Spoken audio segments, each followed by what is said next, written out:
अंदर हर आदमी ये बात समझ चुका है, हर इंसान ये बात समझ चुका है कि जैसे ही कोई राजनीतिक गतिविधि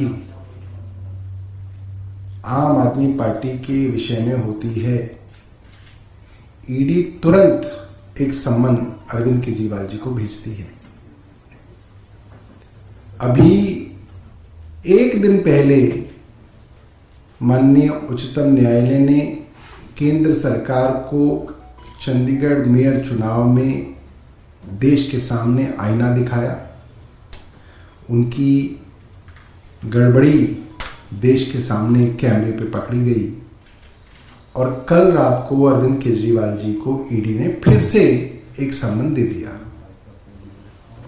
अब जितनी समझ कानून की मुझे है, ये बात सबके सामने है कि ईडी अपने सम्मन को लेकर कोर्ट गई।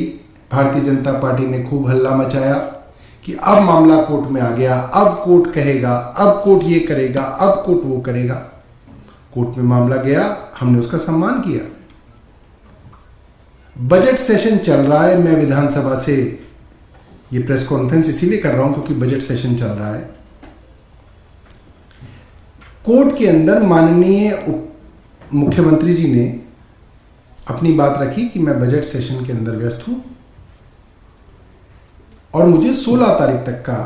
कोर्ट ने भी पाया कि अगर एक राज्य के मुख्यमंत्री कह रहे हैं कि मेरे यहां बजट सत्र चल रहा है, बजट पास करना जरूरी है, 2 करोड़ लोगों का मामला है, कोई आदमी अपनी विषय में बात नहीं कर रहा है, 2 करोड़ लोगों के राज्य का मामला है, बजट पास करना है, तो न्यायालय ने उनको 16 तारीख दी। अब ईडी इतनी जल्दबाजी में आ गई कि अब ईडी जो है वो हर दूसरे दिन सम्मन दे रही है। भाई अगर आपको अपनी ही चलानी थी तो फिर आप न्यायालय कहे क्यों? आपको न्यायालय पे ही भरोसा नहीं है। पहले तो ईडी खुद न्यायालय गई, हम नहीं गए, ईडी गई। हमने न्यायालय में अपनी बात रखी, न्यायालय ने हमें 16 मार्च तक का समय दे दिया। अब ईडी जो है जल्दबाजी दिखा रही है। इसका मतलब ये बात कानून से नहीं चल रही, ईडी कानून संगत नहीं चल रही। ईडी के पीछे कानून या पीएमएलए नहीं है, ईडी के पीछे राजनीतिक मंशा है और इस राजनीतिक मंशा के कारण अरविंद केजरीवाल जी को तलब किया जा रहा है। उनको डराए धमकाने की कोशिश की जा रही है कि पंजाब के और मेयर के मामले को अरविंद केजरीवाल अब ज्यादा ना उठाएं। अब ईडी फिर से अपनी खबर जो है अरविंद केजरीवाल जी के विषय में बनाए, जो बहुत दुर्भाग्यपूर्ण है। आज पता चला सत्यपाल मलिक जी, जिन्होंने बेखौफ होके कश्मीर के गवर्नर रहते हुए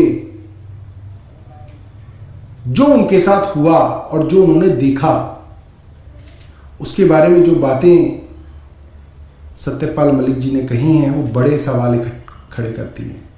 चाहे वो भ्रष्टाचार का मामला हो, चाहे वो पुलवामा का मामला हो, उन्होंने बड़े सवाल जो है केंद्र सरकार के सामने खड़े किए थे और आज सीबीआई उनके यहां छापा मार रही है।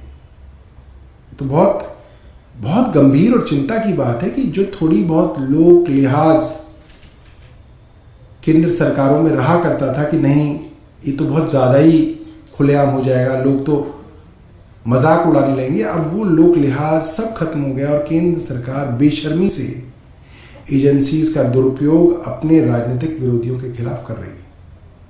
बहुत बहुत धन्यवाद। आपके पास कोई प्रश्न हो तो आप पूछ सकते हैं।